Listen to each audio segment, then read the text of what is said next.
অনেকদিন তোমাদের সাথে কোনো মাখা ভিডিও শেয়ার করি না, তাই কালকে গেছিলাম বাজারে, নিয়ে আসলাম এই পেঁপেটারে। কাকুর কাছে শুনতেছিলাম পেঁপেটা কি ভালো হবে। কাকু বললো নিয়ে যাও, বীজগুলো লাগাই দিবা ভালো। দেখাও দিন। কাকু করলো বীজ লাগাতি, এদিকে পেঁপের দেই বীজ হয়নি। কত কি করি। যাই হোক, চলো তোমাদের কয়টা সুন্দর সুন্দর কমেন্টই পড়ি।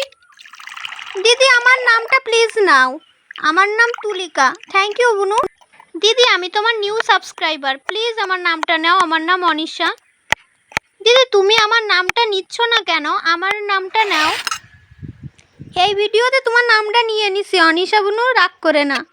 আর তোমরা যারা অনেকেই কমেন্ট করতেছো আমার নামটা নাও, আমার নামটা নাও, তা তোমরা নামটা কেন লিখতেছো না? শুধু কমেন্টে লিখতেছো নামটা নাও, নামটা নাও। আমি কিভাবে জানবো তোমাদের নাম কি? দেখো তোমাদের সাথে কথা করতে করতে পেঁপে মাখা তৈরি হয়ে গেছে। খাতে তো ভালো হয়েছিল।